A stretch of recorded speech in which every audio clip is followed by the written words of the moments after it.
Hello Robin, thank you so much accept करने के लिए हमारा रिक्वेस्ट फॉर दिस समिट। तो टॉपिक है अबंडेंस और मुझे लगा कि आपके पास जो एक्सपीरियंस है, विजडम है, उससे कुछ लोगों को हेल्प हो सकती है, एम्पावरमेंट मिल सकती है।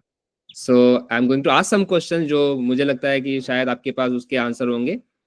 बाकी देखते हैं कि लोगों को क्या समझ में आता है, but let's start from the first question.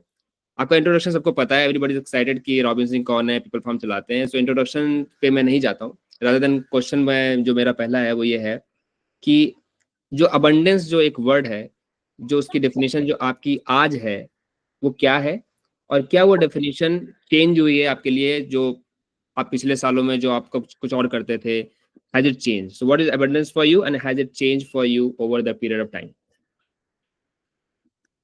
अच्छा, ये सवाल मुझसे यार पहले कभी पूछा नहीं गया। मैं आपको बताता हूँ, मैंने सिमिलर क्वेश्चन अपने एक दोस्त से पूछा था बचपन में। मेरे सारे दोस्त यार काफी अमीर हुआ करते थे, तो मैं कहा यार कितना पैसा होना चाहिए लाइफ में। और ये छोटे ही थे हम, तो उसने कहा यार कि मतलब कहीं भी कुछ जाओ ना, जिस चीज पे हाथ रखो आपको वो ना लगे कि यार पैसा देख के मिलेगी। तो मुझे ये अच्छी डेफिनेशन लगी थी कि अमीर होने की अच्छी डेफिनेशन है।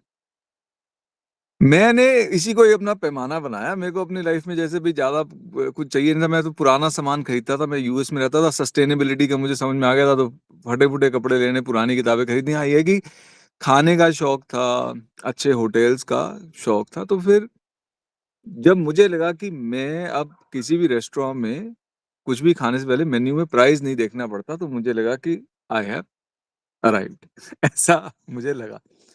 एंड सेकेंड चीज उसमें जो जुड़ गई थी वो ये थी कि भाई मुझे अपना ये जो लाइफस्टाइल है, जहाँ पे भाई खाने के बारे में सोचना ना पड़े, इसके लिए काम ना करना पड़े। तो यानी कि फाइनेंशियली आप फ्री हूँ, आपको अपना लाइफस्टाइल मेंटेन करने के लिए अपने घंटे बेचने नहीं पड़ रहे। तो जब ये हो गया तो मुझे लगा कि हाँ, काफी है। तो ये मेरी तो ये परिभाषा रही। अब इस समय ऐसा कुछ नहीं था मुझे कि मुझे किसी और के लिए कुछ करना है। ये सब करके जब भाई मुझे लगा मैं खुश नहीं हूँ, उस जर्नी ने मुझे पर्पस के पीछे लगाया, तो तब मुझे ये लगा कि चलो, भगवान की दया से मेरे पास इतना था कि मेरा अपना भी गुजारा चल रहा था, और जो मैंने करने की ठानी भाई पीपल फार्म शुरू करना है, तो उसके लिए जो भी लैंड खरीदना था, जो भी बिल्ड करना था, उतना पैसा था। तो मैं कहूंगा कि भाई अबंडेंस यही है कि आप अपना पेट भर सको, एंड जो आपको दिखे आप उसका भी पेट भर सको, without having to sell your arse. वाह, थैंक यू। ये एक्चुअली इससे मुझे सेकंड क्वेश्चन का सपोर्ट मिल जाता है। तो ये जो आपने डेफिनेशन बताई, जो आपके दोस्तों से आपको मिली, फिर आपने उसको फॉलो किया और फिर काफी समय तक फॉलो किया, and then you recreated the definition and the lifestyle. तो ये जो सोसाइटी में ये डेफिनेशन जो पहली वाली थी, ज्यादातर लोगों को यही पता है, तो वो कहाँ से आ रही है और क्या उसको हम बेटर कर सकते हैं? क्योंकि जब अगर ऐसी डेफिनेशंस हर कोई फॉलो करता रहेगा और 5-10 साल बाद ही जाके सब लोग अगर वापस जाएंगे रियल डेफिनेशन पे, तो फिर हम जो बिल्ड करना चाहते हैं वो नहीं हो पाएंगे। तो can you think about some solutions which we can do, and why this is the general definition of abundance in the society? यार देखो, ऐसा क्यों है, तो मुझे नहीं लगता कि मैं इस बारे में इंटेलिजेंटली बात कर पाऊंगा, क्योंकि that could be lot of factors हो सकते हैं कि भाई ये परिभाषा प्रचलित क्यों हुई का तो नहीं पता। भाई आपके पेरेंट्स ने मानी, आपको वर्टिकली वो ट्रांसमिट होती गई। फिर ये जो परिभाषा है, मान लेते हैं कि मैं इसको फॉलो कर रहा हूँ, तो मेरा लाइफस्टाइल ही ऐसा चमक दमक वाला होगा कि आसपास वाले लोग इन्फ्लुएंस होंगे मुझसे। जैसे आप सोशल मीडिया पे इन्फ्लुएंस देखते हो, भाई मैं फटा कपड़ा पहनता हूँ, इसको देख के कोई इन्फ्लुएंस थोड़ा ना होगा कि यार हाँ मैं भी फटा कपड़ा पहनूंगा, है ना। पर आप ऐसे 10,000 की कमीज पहन रहे हो, तो ये in it self he viral सा लाइफस्टाइल है। फिर अगर आप देखें, जो लोग हैं जो पैसा कमाना चाहते हैं, जो कैपिटलिस्ट लोग हैं, वो इस तरह की चीज को प्रमोट करेंगे। अब फकीरी को कौन प्रमोट करेगा? आप कभी उसकी एडवर्टाइजमेंट थोड़ा ना देखोगे, फकीर बनो टीवी पे। तो उसके पीछे वो पैसा नहीं है। अगेन, ये मेरा बड़ा ब्रॉड स्ट्रोक्स गेस्टिमेट है। Again, I can't talk intelligently about this. इसको काउंटर कैसे करना है, मुझे लगता है instead of changing this answer कि भाई इसका कोई और आंसर आना चाहिए, मुझे लगता है हमारे को पहले एक और सवाल है जिसको पॉपुलराइज करना होगा कि हम क्यों जी रहे हैं। मुझे ऐसा लगता है कि बचपन से हमें बस ये होता है हमें कैसे जीना है। वो हमारी स्कूलिंग, सभी को शादी-वादी, सोसाइटल जो भी रीति-रिवाज हैं, कैसे जीना है पे फ़ोकस है। क्यों जीना है, ये तो हम सोचते ही नहीं, ये तो तब सोचते हैं जब 60 के हो जाते हैं, सारा समय आपने बच्चों के साथ बिताया, बच्चे जी हैं, अब चले गए हैं, अपना सेटल्ड है अमेरिका में, वो अब बैठा है बूढ़ा आदमी सोच रहा है मुझे कोई फ़ोन नहीं करता, फिर वो सोच रहा है मैं जी क्यों रहा हूँ। अरे भाई तुम्हें ये सोचना था जब तुम 20 के थे। तब तुम लाइफ उस अनुसार जीते। तो मुझे लगता है that is a question that has to be popularised, why are we living? Amazing. And that's हमारा भी फेवरेट क्वेश्चन है कम्युनिटी में, why we are living. Amazing. आपने क्या कभी इस ईस्टरलिन पैराडॉक्स के बारे में सुना है? I can't say I have. तो स्टर्लिंग पैराडॉक्स का जो डेफिनेशन है वो ये है कि एक ग्राफ है जो बनाते हैं, वो लिखा होता है कि जो मनी और हैप्पीनेस का ग्राफ है, उसमें बोलते हैं कि जैसे शुरुआत में जब मनी आता है तो हैप्पीनेस बढ़ती है, और हर किसी के लाइफ में after certain amount of money वो हैप्पीनेस या तो स्टैग्नेंट हो जाती है, तो नीचे आने लग जाती है। अच्छा, नीचे भी आने लगती है, अच्छा। तो आपको अब जो मैंने बताया प्रोडक्ट्स को, तो क्या लगता है कि ये प्रोडक्ट सही है? Because is set for mostly general for everybody. हाँ, देखो शुरू में तो बढ़ेगी ना, भई मान लो फ़र्ज़ करो आप बिल्कुल ही गरीब हो, आपके पास खाने के लाले हैं, सर पे छत नहीं है, तो जैसे-जैसे पैसा आएगा तो खुशी तो आपको मिलेगी, क्योंकि मेरी जो खुशी की परिभाषा है, वहाँ से मैं शुरू करता हूँ। मेरी खुशी की परिभाषा है एब्सेंस ऑफ सफरिंग। तो और उस एब्सेंस ऑफ सफरिंग के लिए आपको एक तो फिजिकल सफरिंग एब्सेंट होना ज़रूरी है, और वो फिजिकल सफरिंग तभी एब्सेंट होगी कि आपके पास पैसा है, कि भई आपका पेट भरा हुआ है ना? सर पे छत है, एंड आप अपनी हेल्थ को भी तभी मेंटेन कर पाते हो, अगर पैसा हो। उसके बाद सेकंड होता है भई इमोशनल सफरिंग। अब सबसे बड़ी इमोशनल सफरिंग क्या होती है कि मेरी कल की रोटी कहाँ से आएगी, है ना? तो वो भी कुछ हद तक इमोशनल सफरिंग आपकी पैसे से सॉल्व हो जाती है, कुछ हद तक सॉल्व होती है कि आपके कितने मीनिंगफुल रिलेशनशिप्स हैं आपके आस-पास, एंड तीसरा ये कि आप अपने फालतू के डिज़ायर्स को कितना कर्ब करते हो। मान लो कि आज मेरे पास सब कुछ है जो मुझे चाहिए, मैं डिज़ायर लगा लूँ मुझे लियर जेट लेना है। अब नहीं है लियर जेट का पैसा, बैठे-बिठाए रॉबिन सिंह हो गए अनहैप्पी, क्योंकि ना लियर जेट है, ना लियर जेट वाला पैसा है, और ना वो पैसा कमाने का कोई तरीका है। एंड थर्ड आ जाती है आपकी एक्जिस्टेंशियल सफरिंग। तो मुझे लगता है, और एक्जिस्टेंशियल सफरिंग तब सॉल्व होती है जब आपकी लाइफ में एक वर्थव्हाइल पर्पस हो। तो पैसा जो है आपकी फिजिकल सफरिंग और कुछ हद तक इमोशनल सफरिंग को सॉल्व कर देता है, लेकिन उसके बाद आपकी हैप्पीनेस वाला जो ग्राफ है वो तो, जिसे आप हैप्पी कह लो, मुझे लगता नहीं वो स्टेट ऑफ हैप्पीनेस है। बस ये है कि आप कम अनहैप्पी हो, वो प्लेटू करेगा ही, क्योंकि आपकी जिंदगी में मुद्दा ही नहीं है कोई। You don't know what you are living for. बिल्कुल। तो यस, तो पैराडॉक्स एक्चुअली में मुझे भी लगता है कि सही पैराडॉक्स है जिसने भी निकाला है इसको, क्योंकि मैंने भी ये फील किया था। Thank you. मुझे आपका जो पीपल फार्म का जो प्रोजेक्ट है और आपकी जो वेबसाइट है, आई थिंक वेबसाइट में ये एक लाइन लिखी हुई है, live to do maximum good, live while causing minimum harm. बराबर। आई थिंक ये डेफिनेशन आप अपने आप में एक अबंडेंस के मैसेज को भी दे रही है। तो can you talk about this message, ये कैसे बना, और how how how people form lives this message? अच्छा, देखिए ये तो मेरी व्यक्तिगत फिलॉसफी है। तो ये बनी ऐसे कि जैसे मैंने रियलाइज़ किया एक बार, जब मैं अपनी खुशी खोज रहा था ना, तो उसी दौरान मुझे समझ में आया कि मुझे वन ऑफ द थिंग जो बॉदर कर रही है, वो ये है कि अगर मैं बिल्कुल अपना लाइफ़स्टाइल मिनिमल कर दूँ, भई वीगन भी हो गया, मैं मिनिमल भी हो गया, बच्चे भी नहीं पैदा करे, अब मैं एकदम हिप्पी की तरह कहीं पे पड़ा हुआ हूँ, बहुत कम ले रहा हूँ, पर समस्या ये है कि मैं दुनिया से ले तो रहा ही हूँ, और जो भी मैं ले रहा हूँ, जो भी मैं कंज़्यूम कर रहा हूँ, कहीं से प्रोड्यूस हो रहा है। प्रोडक्शन देखो 2 तरीके से होती है, या तो कोई चीज़ फार्म होगी या माइन होगी। Both of them are very violent processes. ठीक, ये तो मिनिमम प्रोसेस है, उसके बाद ट्रांसपोर्टेशन, पैकेजिंग, कुछ भी करते इतनी चीज़ें हैं, तो बाय डिफ़ॉल्ट मैं नेगेटिव में हूँ। तो मुझे लगा भई पहले तो एक तो बिल्कुल अपना माइंडफुल होके जीना पड़ेगा ताकि ये जो नेगेटिव है ये कम हो। अब भाई आपने मीट हटा दिया, दूध हटा दिया, फालतू का ट्रैवल हटा दिया, कपड़े खरीदना ये वो अटरम शटरम हटा दिया, तो आपका काफी फुटप्रिंट आप कम कर देते हो। लेकिन फुटप्रिंट है, which brings me to the second part of the equation, कि जब आप जी रहे हो और बाय डिफॉल्ट आप नेगेटिव में जी रहे हो, तो क्यों जी रहे हो? तो भाई दो ऑप्शन है, या तो मत जियो, मर जाओ, पर that is a waste. Waste इसलिए क्योंकि ह्यूमन पोटेंशियल का वेस्ट है। आप एज ह्यूमन आए थे, आपने वो लाइफ खत्म कर दी, दुनिया में सफरिंग तो ज्यों की त्यों है। Better is you up cycle your life. Up cycle your life, अपने आप को सिस्टम में झोंक दो और जो सिस्टम में सफरिंग है उसको काउंटर करो। मैं ये भी नहीं कह रहा आप सफरिंग को कम कर पाओगे, पर सफरिंग जिस स्पीड से बढ़ रही थी उसमें फ्रिक्शन डालोगे तो कम स्पीड से बढ़ेगी।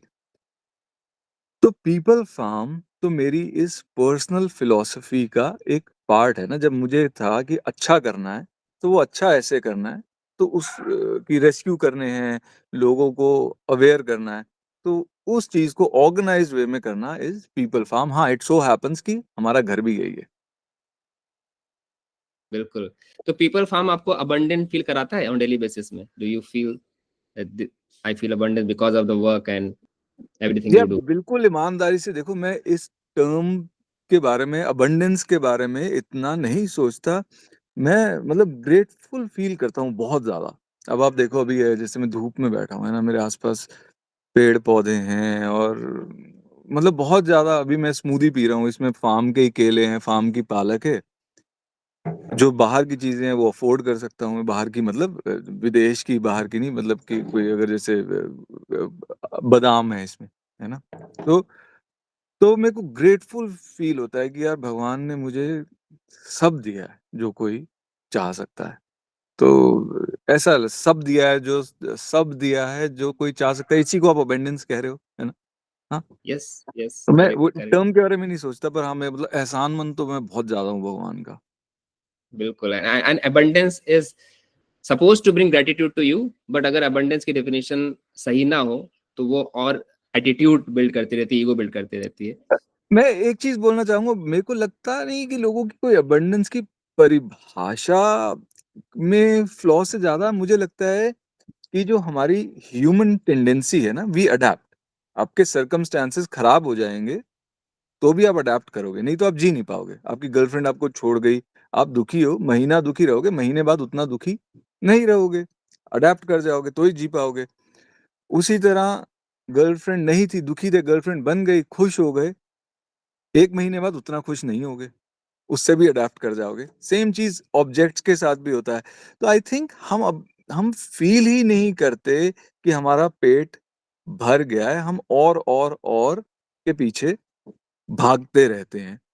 एंड दैट इज व्हाई चाहे अबंडेंस की परिभाषा सही भी हो, जस्ट वो मीट नहीं होती, क्योंकि हम गोल पोस्ट को आगे आगे आगे शिफ्ट कर देते हैं। बिल्कुल।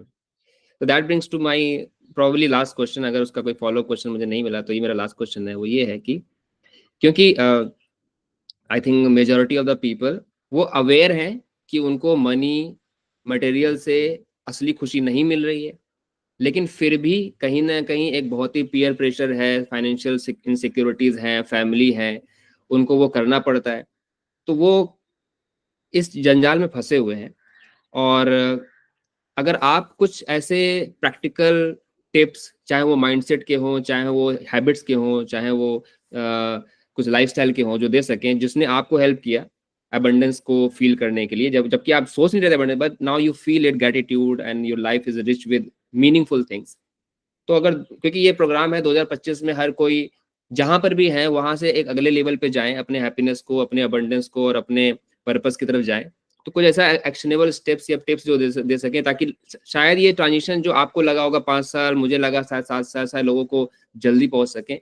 Is there any actionable tips और something thoughts you want to share with the audiences? हाँ, देखो, मैं अपना अनुभव शेयर करता हूँ, उसमें से कोई टिप अपने आप ही निकल के आ जाएगी। देखो, मुझे लगता है क जिनके पास है भी ना पैसा, और सॉरी, एक सेकंड, कॉल आ रही थी। हाँ, जिनके पास पैसा है और वो फिर भी और कमा रहे हैं, मुझे लगता नहीं it's just necessary peer pressure है। मुझे लगता है कि उन्हें और कुछ करना आता नहीं। तो जब वो एक वॉइड महसूस भी करते हैं ना, जिसके मैं कह रहा था कि पर्पस है नहीं, और पर्पस है नहीं लेकिन उन्हें उसको भरना भी नहीं आता। सॉरी, अब अभी ना मेरी ना एक कॉल आ रही है, मैं दोबारा शुरू करता हूँ आंसर। हाँ, सॉरी। बिल्कुल कोई दिक्कत नहीं, हम एडिट कर सकते हैं।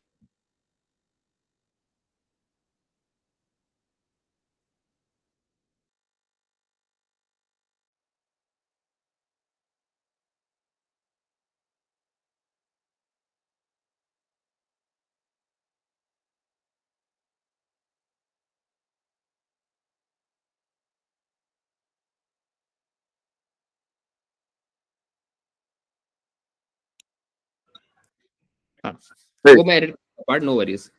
हाँ, ओके। देखो, जिसके पास नहीं है ना, वो तो उसकी तरफ बढ़ता ही रहेगा, क्योंकि उसको लगता है वहां पहुंच के उसे वो मिल जाएगा जो उसके पास नहीं है। इस बारे में तो मुझे लगता नहीं कि आप कुछ कर सकते हो।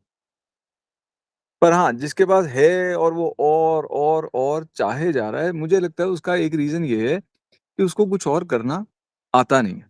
उसको समझ में आ गया है कि ये पॉइंटलेस है परस्यूट, फिर भी वो करता है, क्योंकि रुकना भी अपने आप में बहुत ज्यादा पेनफुल है। और ब्रेन जैसे अपने आप, अपना जो पेट है ना, वो खाली नहीं रह सकता। जब खाली लगेगा उसको होगा भरो, मुझे भूख लगती है। फेफड़े जो हैं, we exhale, we can't stay in that state, उसे भी भरना पड़ता है। Brain also always needs a problem to work on. और जब आपने उसको एक प्रॉब्लम दे दी और पैसा कमाना है, इट्स एन एंडलेस प्रॉब्लम। तो आपने एक बार दे दी, ब्रेन उसमें बिजी है, तो काफी एक बढ़िया आपको आपने हैक निकाल लिया बिजी रहने का। एंडलेस प्रॉब्लम है क्योंकि पैसा आप एंडलेस कमा सकते हो। द ओनली थिंग इज कि वो आपको सेशिएट नहीं करता, क्योंकि जब आप कभी बैठते हो आपको लगता है मैं पैसा क्यों कमा रहा हूँ, उसकी कोई यूटिलिटी नहीं है, तो उसका कोई आंसर नहीं आता। मैं क्यों जी रहा हूँ पैसा कमाने के लिए? It's not a satisfactory answer. But the problem is कि people need to learn to embrace that discomfort जो रुकने से आता है। भाई, आप ट्रेडमिल पे भाग रहे हो, आपको पता है अब आप रोकोगे तो आप गिरोगे। वो जो डिस्कम्फर्ट है वो एम्ब्रेस करना पड़ेगा। अब आपके आइंस्टाइन ने क्या कहा था कि जो जिस कॉन्शियसनेस प्लेन पे एक प्रॉब्लम क्रिएट होती है ना, वो उस प्लेन पे सॉल्व नहीं होती, वो प्लेन आप बढ़ाओगे वहां सॉल्व होगी। और वो आप तभी करोगे जब आप उस डिस्कम्फर्ट को पालोगे। भाई, आपका सोफा है, उसमें कांटा लगा है, तभी आप उठोगे ना। अगर वो कंफर्टेबल है तो आप उठोगे ही क्यों? तो अगर आप उस डिस्कम्फर्ट तक पहुंच गए हो, learn to embrace it and remember कि समय लगेगा पर आप उसे सॉल्व कर लोगे। अब मेरी जो टिप है वो है कि उस पेन को आप सॉफ्टन मत करो, ना सिगरेट से, ना शराब से, ना किसी ड्रग से, ना ये जो स्पिरिचुअल बाबे हैं इनसे। ठीक है? तो you need to do the work. And work कैसा दिखता है? To expand your consciousness level you have to have more meaningful conversations, है ना? अटरम शटरम सेलिब्रिटी फिल्म करंट इवेंट बकवास हटाओ, एंटरटेनमेंट हटाओ, have meaningful conversations. You don't have people around you, तो वो जो लोग मर चुके हैं समझदार, उनकी किताबें पढ़ो। That's like having a conversation, है ना? आर्थर शोपेनहावर है, उसको पढ़ो। या आज की डेट में भी जिंदा लोग हैं, स्मार्ट लोग हैं, सैम हैरिस है, उसको पढ़ो। डोंट मेक अ गुरु जो आपको हर चीज में ओपिनियन बताए कि शादी करो या ना करो, बच्चा करो या ना करो। नहीं, वो स्पिरिचुअल एड से दूर रहो। You will eventually find your calling after that exploration phase. But दर्द आपका तब भी जाएगा नहीं, ये मैं अपने अनुभव से बता सकता हूँ, क्योंकि it's like a drug withdrawal. आपका एक लाइफस्टाइल विड्रॉल पीरियड रहता है ना? अगर आप कोकेन या किसी चीज से एडिक्टेड हो तो उसका एक विड्रॉल होता है पेनफुल, लाइफस्टाइल का भी विड्रॉल पेनफुल होता है। Eventually your brain rewires and gets the thing you are seeking, gets the feel good you are seeking from following your purpose, वो जो worthwhile purpose है। अब इसे आप टिप कह लो या अब मेरा अनुभव कह लो, जो भी कह लो। नहीं, बहुत ही अच्छा है। आई थिंक बेसिकली 2-3 बार आपने उस पॉइंट को टच किया है कि जब तक आप अपने वाई या कॉलिंग या पर्पस को नहीं ढूंढ निकालोगे, सब चीजें आपकी बिखरी रहेंगी, परेशान करती रहेंगी। And once you know, and then आप उसके लिए एक्शन लेते हैं, rather than फिलोसफिकल किताबें पढ़ पढ़ के सिर्फ जानकारी से ज्यादा आप एक्शन ले रहे हैं उसको सॉल्व करने के लिए, अपने आप आपके सारे चीजें सॉल्व होनी शुरू हो जाएंगी when you act on that. हाँ, मैं ये नहीं कह रहा किताब मत पढ़ो, किताब पढ़ो, कहीं से कुछ नई जानकारी तो मिलेगी। स्पिरिचुअल गुरु से दूर रहो, that is all dogma, that is their life, that is their opinion, है ना। And be a man of action, not just words. Wow, thank you. I think that's a good way to end this short interview, but वही बात है, short में बात समझ में आके एक्शन करा जाए, rather than अगेन एक घंटे का पॉडकास्ट सुना जाए और उसके बाद फिर से एक और सुना जाए, फिर से एक और सुना जाए। आई थिंक आपने बहुत ही कम समय में बिल्कुल सही चीजें बोल दी हैं। एंड आई वुड लव कि अब इसके बाद अगर कोई भी क्वेश्चंस होता है तो मैं कैरी फॉरवर्ड करूंगा, मैं खुद ले लूंगा। अगर कुछ लगेगा कि पर्सनली क्वेश्चन आपसे पूछना चाहेगा तो मैं आपसे कॉन्टेक्ट करने के लिए बोलूंगा उनको। ग्रेट, ठीक है। Thank you so much, Robin. Thank you for defining abundance and sharing your wisdom. More power to you and People Farm team. चलो, एंड आई होप कि जब मैं कभी 4 बजे उठना शुरू कर दूं तो मैं आपके उस पे लाइव आ पाऊं। अरे कोई बात नहीं, हर किसी का रास्ता है, निकालिए रास्ता हमने से। ठीक है, थैंक यू। ठीक है, ओके, बाय। बाय।